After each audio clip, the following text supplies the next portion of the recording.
Hey guys, welcome to episode 151 of Swiftcast. This is Ashley. Adam. Steph. And Ashley. And five of us, I feel like doesn't happen all that often, but we just had all of us last week for our special call-in episode. Yeah, that call-in episode was really fun. If you haven't listened to it, you should, because we love talking to fans, and we were celebrating our 150th episode and our 3-year anniversary. Our third birthday. And it seemed like one of the big topics that everyone kept bringing up when they were calling is Taylor actually going to be on a break, and what can we expect like over the rest of this year? And, you know, we all gave our different opinions and everything, but I think Taylor made it pretty clear this week that a new era is upon us. Crystal clear. So, for anyone who may have missed it, though I honestly don't know how that would be possible, Taylor, well, first of all, I don't think we knew. Did any of you guys know that she was doing Vogue? This was a total surprise, I think, this article. It was. Yeah, because the Vogue writer actually attended Brittany Mac's wedding to write the story during that time, and I don't think anybody knew that. So that was in February, and we had no idea the story was in the works, and then this past Thursday it came out, and the most interesting thing about it was that Taylor had a very interesting new hairstyle that I think we were very surprised by. Yeah, she bleached her hair for this photo shoot, but we thought maybe it was a wig because we had seen her out and about just last week with her normal hair color. So then when she went to Coachella the day after the Vogue photos were released, she did bleach her hair. So my question is, did she do this photo shoot a while ago, then go back to her normal hair, and then go back and bleach it again? Or had she just done the photos like right before the magazine came out? That's what I was confused about. I don't think it's possible that she could have done them because it would have had to be something like the day before because she was spotted out last week with people with her normal hair color. I don't think they could turn the photos around that quickly. So maybe the Vogue photo shoot was a wig then, and then she just decided to make that her actual hair? Maybe. Or maybe they bleached it for Vogue and then she had her normal hair and then she bleached it again. I mean, I was kind of hoping that this was just, because for Coachella, a lot of it is about fashion, that maybe it was just a new look she was trying out for the weekend, but we're really going to have to see what happens. Yeah, as we record, this is the third night of Coachella, and so by the time you hear this episode, we may know more about whether this hairstyle is sticking in terms of color. But as of today, we don't know whether she bleached it specifically for the Coachella weekend or whether she's going to make this a permanent change. I guess people's opinions on it are pretty split, but personally, this is definitely by far my least favorite hairstyle she has ever had. It's not my favorite, and when I first saw the Vogue photos, in some of the photos I thought it was hard to recognize her. The black and white photo that she actually changed her Twitter icon to is my favorite photo, and it does look like her. I think that's what made people concerned that this is going to be her look for possibly the next 2 years, is that she changed her Twitter icon, which she really hasn't done since basically 1989 era started. Exactly. Taylor doesn't really change her Twitter icon that much. But for this, she did change it. And she said that the Vogue photo shoot was her favorite shoot ever. She's done a lot of photo shoots. And there have been a lot of photo shoots where she had a particular look on that cover that didn't end up being her look that she would walk around with in everyday life. Right. But in 2012, Vogue was the shoot she did when she cut her hair to have bangs. So I felt like that was significant here. Also interesting was that the confirmation that we got that this was actually her hair and not just for the photo shoot was she posted a photo on Friday of her like looking at the camera with her hair, and she captioned it Bleachella. So that made me think that maybe it was for Coachella, but we still don't know. Right. Hopefully we'll have more details this week. We'll see what happens. I guess it's not so much the color, though I don't really like the color. It's more so that I guess like sort of shaggy, like choppy haircut style, or at least the way she's been styling it over the weekend. That, though, could just be for Coachella. Maybe she'll change the style of it after this weekend, and it will just be the bleached blonde, but sort of like her old hair. I think it's exciting, though, that Taylor seems to be ringing in a new era. Yeah, I think so too. And I seem to be of differing opinion of a lot of you guys in that I'm not sure if I like the new color and the new style, if it is going to stick around for a while. I don't mind it, and maybe it will grow on me, but as of this point, I don't mind it, and I'm excited that there is a change because I do think that, like you guys mentioned, the changing of the Twitter icon, the changing of the hairstyle does signify a new chapter. So I feel like coming this fall, maybe she'll be on the same path that she has always been. I feel like most of her new looks have been sort of a gradual change over time, and I feel like this was very abrupt. I think that's why I'm having trouble with it. Well, she did chop it off back in February, and then we got used to that with the chopped look with her normal hair, and then she bleached it. So I don't know. I do think that her style has also gradually been changing. She's not wearing crop tops or rompers anymore. Seems more like a lot of black, a lot of, especially this weekend, festival kind of clothing, lots of chokers. And I just want to comment on something I've been seeing on social media a lot, and that's that, of course, anytime she does something, people are going to have differing opinions, and it seems like people are getting in a lot of arguments about this, and I think that, we all support Taylor. Anytime you are a fan of someone, you're not going to love everything that they do. I mean, we all still love who she is as a person, and that hasn't changed. It won't change. Right, it's just hair. It it really has no impact at all, and it's not going to have any influence over the kind of music and the genius of her music. So it's not really a big concern, but I think people are allowed to say, this is not my favorite hairstyle. There's no need to cause arguments about it.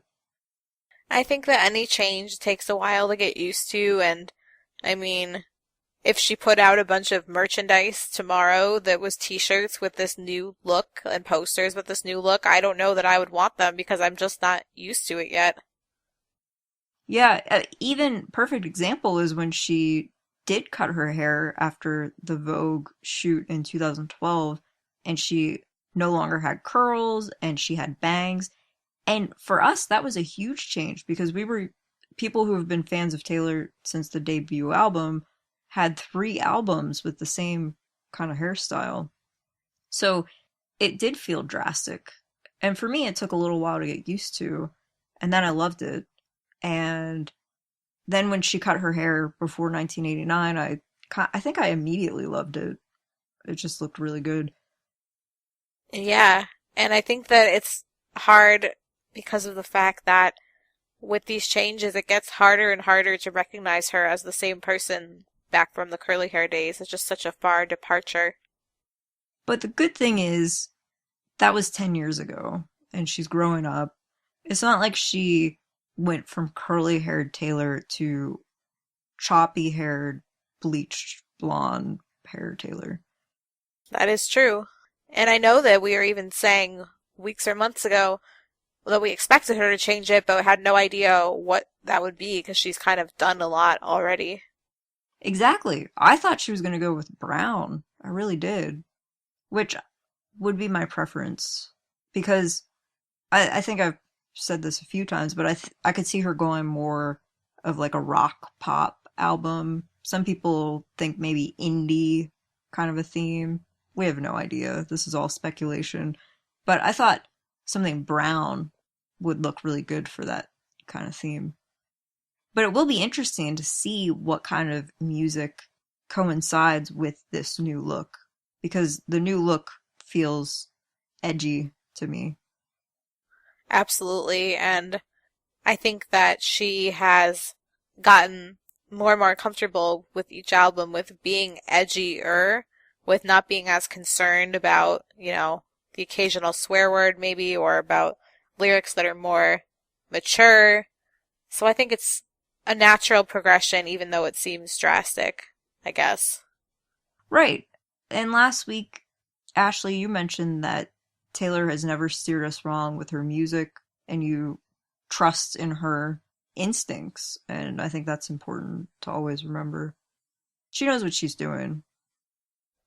Well, that kind of gives us a good segue into some of our older tweets because the very first one is one from this transitional time between eras.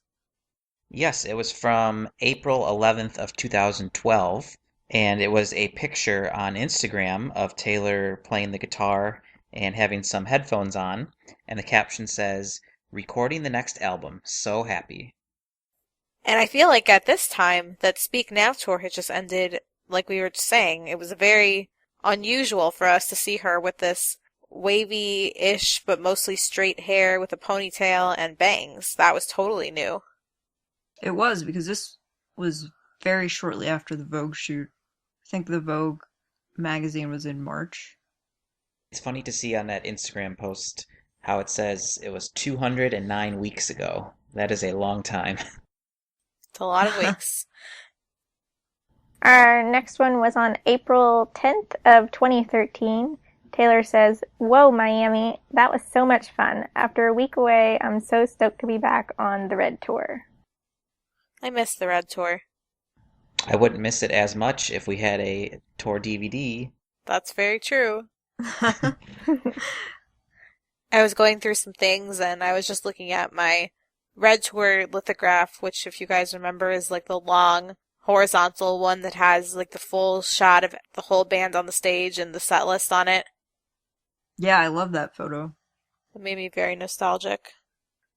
And the next one is from a couple days later, April 12th, 2013. Taylor said, "Best day ever. Disney with my friends." And that was with Ed and a lot of the band when they went to Disney World in between the tour.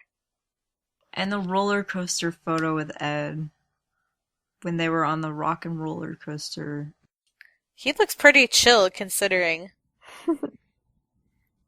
Yeah, everybody else has their mouth open and he's just kind of like giving a smile. That's such a fun picture. Yeah, that was just a fun photo. Well, speaking of Ed, a year later, on April 13th of 2014, Taylor tweeted, "Proud friend alert," in all caps, and tagged Ed. And she included photos of them together on SNL. And again, this is so funny because this was April of 2014, so in between Red before 1989, she was just starting to go around with this shorter hair in the past couple of months. Right. We had only seen her short hair for about 2 months, and she kind of randomly just showed up on SNL that night. Yeah, she didn't really do anything other than being there to support Ed, right? Right. She wasn't in any skits or anything. No, I believe at the beginning of the show, she made that joke about how, was it maybe Seth Rogen was on? I can't remember. But she had this joke where it was something like, "Anytime a man's something or other, I appear." Because somebody said something like, "Why is Taylor Swift here?" Oh, during the monologue, right? Right. That was funny. And our last tweet was from April 15th of 2015.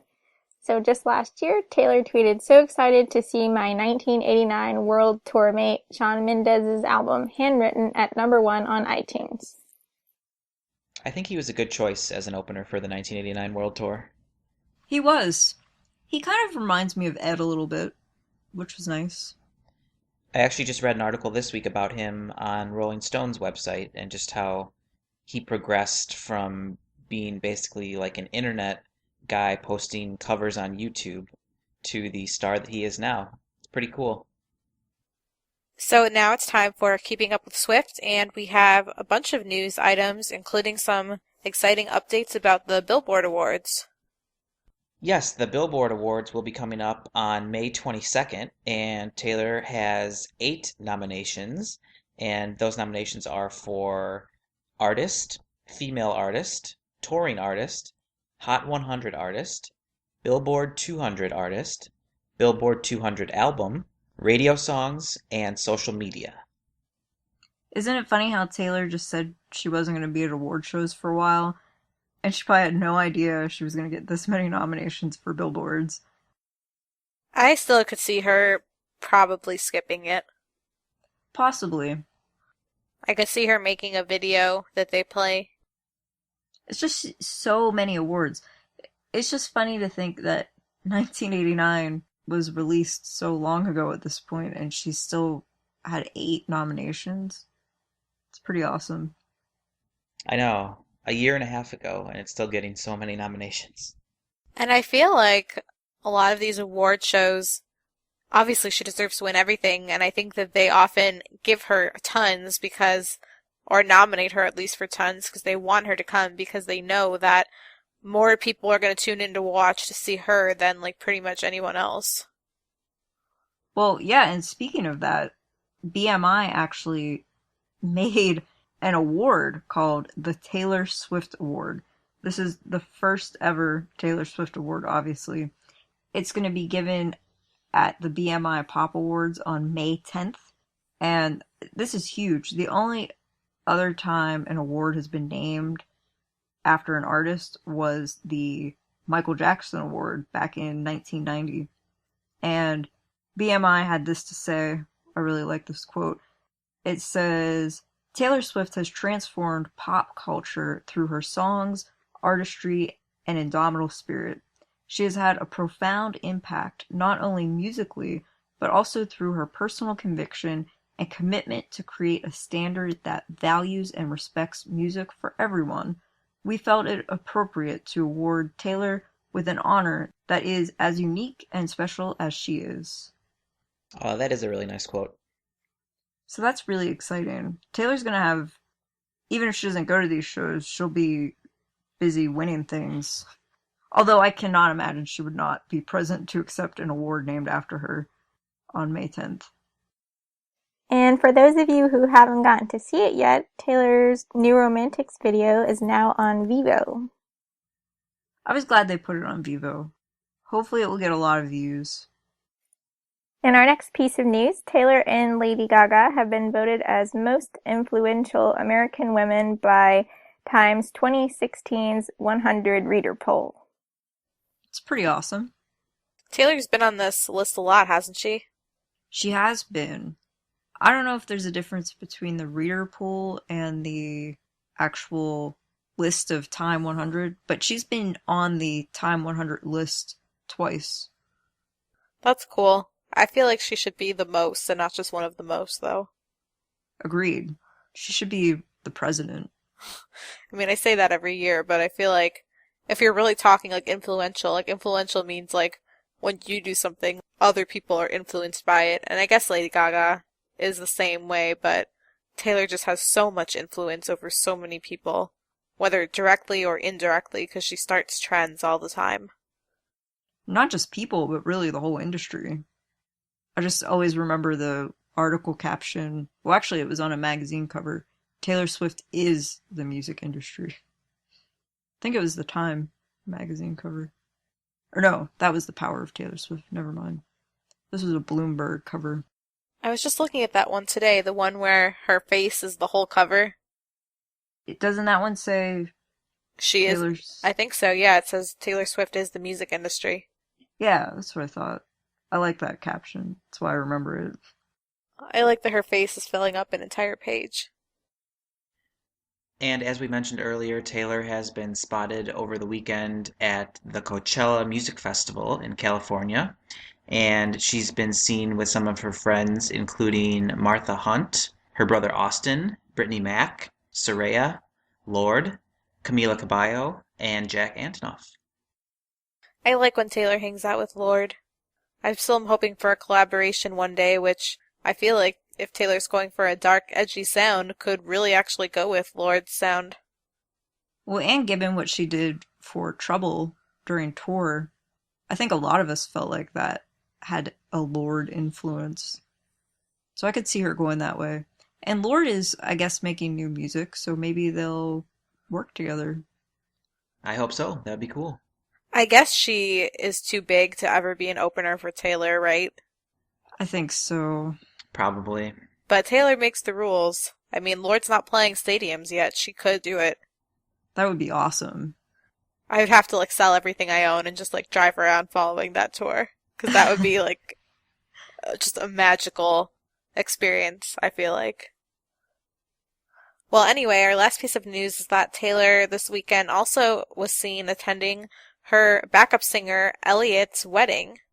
And she's one of the new backup singers that came on the Red Tour and has become definitely a fixture in the band. Yeah, I just thought it was cool that Taylor took the time to fly to the wedding and then she was back for night 2 of Coachella. She's just willing to go above and beyond for her friends. Yeah, it sounds like the wedding was in Texas, and she definitely didn't need to do that just to go to the wedding, go from all the way from California to Texas and back. But it just shows that she really does care about her dancers and her singers and her bandmates, and I'm glad that she went. And now we're going to move into the fashion segment, starting with some Coachella fashion. Yes, our piece of fashion this week is from Coachella when Taylor was attending on April 16th, and she wore a shirt tail tee in heather gray, and it's by a brand called The Great, and it is $145. And with that, she wore a Versace gold Medusa star necklace, which is $575. And then she was also wearing 5-star to distressed metallic canvas sneakers, which are by the brand Golden Goose, and those are $565. And fashion is a big part of Coachella always, so I'm sure this outfit was very carefully picked out. It looked good for the festival. I think you have to have a certain look for going to Coachella, and it did work for this. Next week we'll probably have a lot more from Coachella. I'm sure that by tomorrow, Monday morning, as of recording this, we'll see some pictures of Taylor at Calvin's set, and maybe it's some other things. And so for the rest of the episode, we really wanted to go back and talk more about this Vogue article because, as we said, it was very unexpected and a lot of really interesting tidbits of information came out from it, starting with the fact that none of us knew that, as we mentioned earlier, that her being a maid of honor at Britney's wedding was a big part of this article and basically her whole trip to Pennsylvania. Yeah, that was really cool.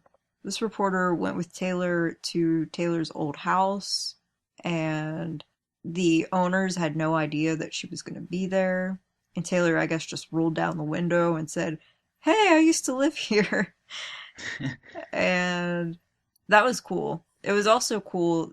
There was a little quote about how Andrea always wanted Taylor to ride horses, and Taylor said she did it, but then she finally confessed to her mom that she just really didn't like it. And then Taylor said something like, "So I turned out to be a huge disappointment." And then Andrea was really sarcastic and said something like, "Oh yeah, such a terrible disappointment to me that you're not riding horses competitively." She was like, I got over the bitterness. So can you imagine just being at your house? And in fact, the owners said that they didn't initially realize that Taylor lived there. I think they said some neighbors told them. No, actually, a pizza man. Oh, that's right, a pizza man. The pizza man told them. So can you imagine just being there and then Taylor just drives up? Yeah, she didn't give them any advance warning, it seemed like. I bet it was pretty interesting to be back where she grew up.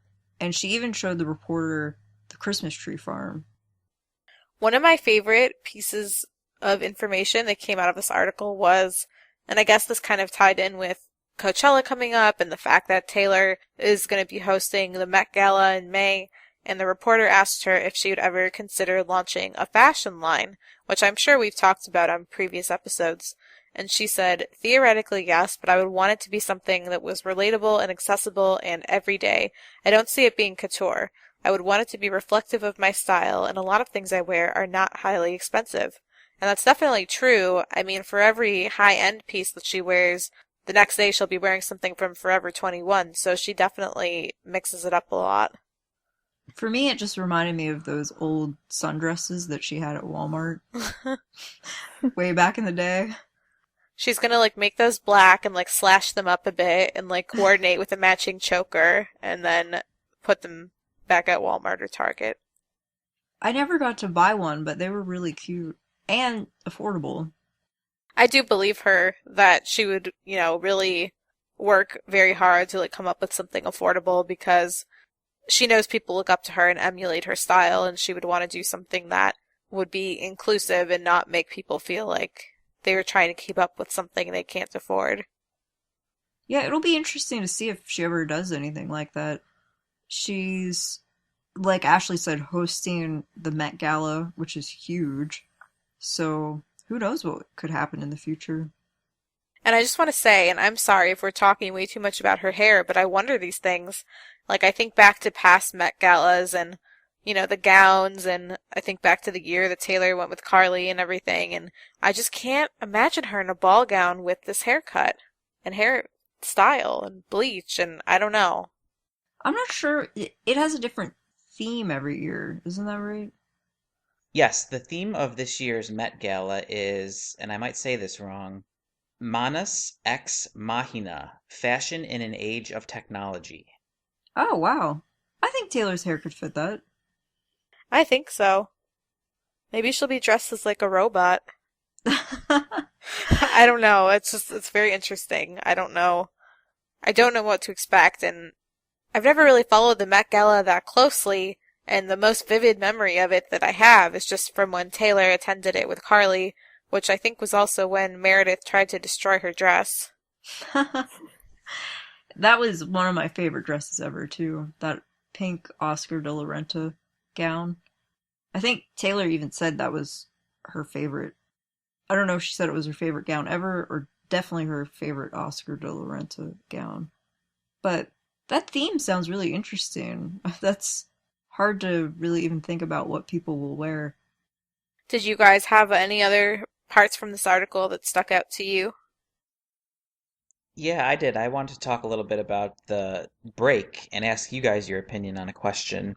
So the reporter asked her what she's going to do with the rest of her life, basically just meaning, what's coming up in the future for you. And she said, I have no idea, she said with a sigh that's more blissful than anxious. This is the first time in 10 years that I haven't known. I just decided that after the past year, with all of the unbelievable things that happened, I decided I was going to live my life a little bit without the pressure on myself to create something. And the author says, don't freak out because those who know her know that it's impossible for her to go on a break for too long. And then another quote she has, I'm always going to be writing songs, Swift says. The thing is, with me, I could very well come up with 3 things in the next 2 weeks and then jump back into the studio, and all of a sudden, the next record is started. That's an option too. So I wanted to ask, based upon some of those older tweets that we read, how between Speak Now and Red, we saw the Instagram post of her writing and recording a song for Red. And based on that last quote, do you think that she really has written 0 or recorded 0 of the next album? No. No. No. No's all around. I think she might maybe not have the name for it, maybe not have all the collaborations like planned out and not know exactly what it's going to be, but I think it's taking shape.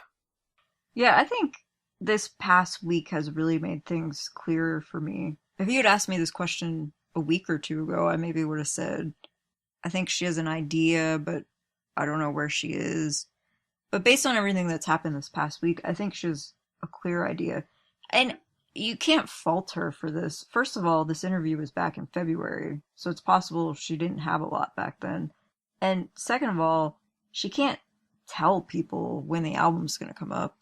We know that Taylor loves the element of surprise, and she's not just going to tell everybody, I'm releasing an album this fall.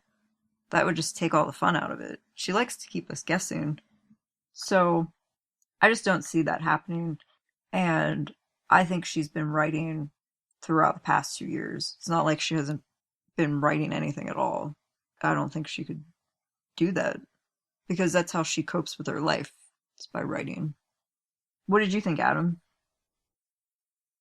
I thought it was interesting because I also feel like there's probably, maybe dozens of songs that have been written, especially since 1989 was finished. It was released in October of 2014, but I'm sure it was finished more in the summer. So we're going on 2 years now of no new songs. So I think there's definitely writing out there, maybe no recording, but definitely songs. I liked how, and I thought it was maybe a little bit of foreshadowing, but these quotes from Jack Antonoff, he said, Taylor not being creative is one of the last things I'd ever worry about. And then Lorde also had a quote, and she said, Taylor will try to pick up some new skills, maybe take courses in something. She's a big fan of taking time off until about month 2. And then she gets this look in her eyes, and I know all the Dateline and frozen yogurt and mooching around is about to go out the window. And I feel like that's just sort of foreshadowing. And I love that Jack and Lorde were included because I love both of them. And like we said, it would be great if Taylor collaborated with Lorde. I hope that this means maybe Taylor will continue working with Jack. And Taylor also said that she has a lot of short-term goals that she wants to achieve while she's on this break. And there were 3 of them that she listed. I wanted to know which you guys thought was the funniest or the best one that would apply to her. And the 3 things she wanted to accomplish were she wants to learn how to make a good drink, she wants to learn how to do CPR, and she wants to learn how to change a tire. She actually mentioned a couple of those at the very end of the 1989 World Tour video, sort of like a blooper reel. She didn't mention the changing a tire thing, though. I think that one's pretty funny, and a good skill, along with CPR. I also think it would be funny to go order a drink from bartender Taylor. I wonder what she would make. I really do. What her top choice would be to make for somebody. Well, it says in the article that at the wedding she was drinking an old-fashioned. So another thing that she said that it always makes me happy when Taylor says something that's exactly what I think because it makes me feel like we're on the same wavelength about things. And of course they brought up Kanye, and Taylor said, I think the world is so bored with the saga, I don't want to add anything to it because then there's just more. And I think that is the perfect attitude for her to have, and he doesn't really deserve any time or attention or mentions in a Vogue article. Definitely, and she didn't even acknowledge in social media or in anything the swipe that he took at her in the lyric in his new song, other than, of course, winning Album of the Year at the Grammys and giving that speech about empowerment. Yeah, I think we've all said this several times, but that speech at the Grammys was just the perfect ending to this, as Taylor calls it, saga. And I hope that she doesn't feel the need to address this any further and can just move on. And sort of on that note, they also brought up, how do you deal with rumors? There's always new rumors being created about you no matter what you do, which is unfortunately true. But I liked what she said. She said, there are a lot of really easy ways to dispel rumors. If they say you're pregnant, all you have to do is continue to not be pregnant and not have a baby. And then if the rumor is that you have fake friendships, all you have to do is continue to be there for each other. And when we're all friends in 15 years and raising our kids together, maybe someone will look back and go, that was kind of ridiculous what we said about Taylor and her friends. I just think the sad thing is nobody's going to say that in 15 years. Yeah, people always want to be right. Right, and they'll come up with something else to talk about. Because even if you look back 5 years ago, and this is mentioned in the interview, it was all about the men of Taylor Swift slideshows. And then she didn't date for a long time, and now she's in a long-term relationship. But people who made those comments would never admit that they were wrong. Of course not. They would still say she's had way too many boyfriends for how young she is, which is just crazy. So, this was a great article. I feel like it gave us a lot of new insights into things that we don't often hear about. Yeah, even just some of the behind-the-scenes stuff on the wedding. I didn't know that Taylor, I guess, had a crush on Britney's husband when she was in kindergarten or something. That was funny. Yeah, it's always interesting to get these long articles in places like Rolling Stone and Vogue because they're very, very detailed. And especially in a time like this when there is no new album news, it's good to have something to hold us over and to learn about. Yeah, I think we'll all be excited to buy this issue. It's for the May issue, so it really should be hitting newsstands pretty soon. I haven't seen it yet, but I would think it would be within this week or so. Yeah, we'll definitely have to keep an eye out for it. And it'll be interesting to see what, if any, little clues Taylor continues to give us, whether she Instagrams anything or if we start to hear anything from any of her collaborators or anything like that. We'll definitely have to pay very close attention. Yeah, the interesting thing, if you think back to 2014 with 1989, at the beginning of the year, at least in the winter of 2014, we knew that Taylor was working with people. Even on Valentine's Day, we knew she was working with Shellback and Martin. We knew she was working with Ryan Tedder. This time, we don't have any ideas about that. Nobody's said anything. In my opinion, it's just being kept secret right now, which is smart. And that's my hope as well. Not just my thinking, but also my hope. So we'll see what happens. And just a few reminders for you guys before we wrap up.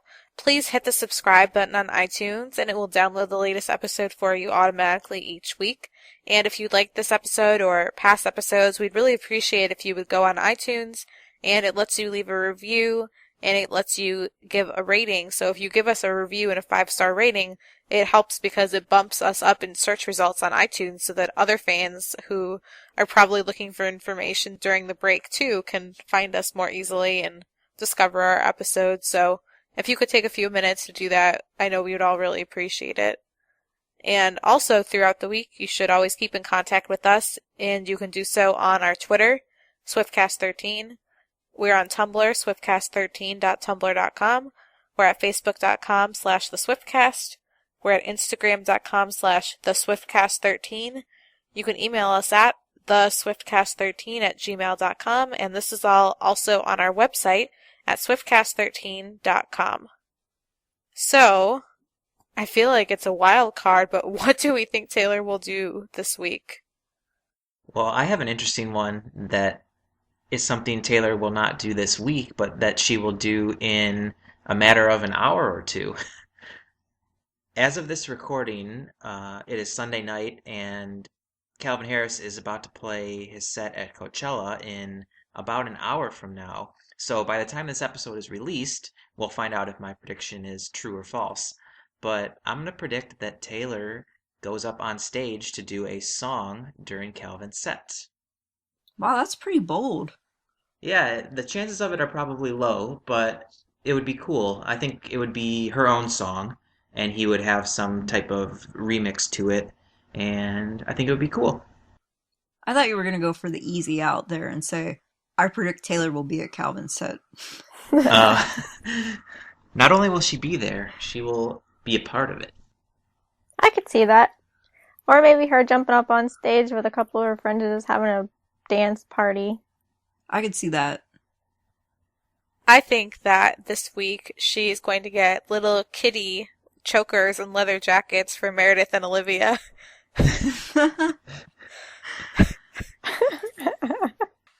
I mean, I'm kidding, but I don't know. I'm just going to be keeping a very close eye on what she's wearing for quite a while now. Yeah, I really don't know what she'll do this week. This past week she really surprised me with lots of things last week. So this week I don't know. I'm mostly interested to see what happens to her hair when Coachella's over. I think it's going to stick, but I don't know. Mostly because she changed her Twitter icon. That makes me think it's going to stay. But we'll see. So we'll keep you guys posted, but for now, for episode 151 of Swiftcast, this has been Ashley. Adam. Steph. And Ashley. And we will see you next week. Bye. See ya. Thanks. Thank you for listening to this episode of Swiftcast. Visit us on the web at theswiftcast.com. Swiftcast is not directly affiliated with Taylor Swift, Big Machine Label Group, or 13 Management.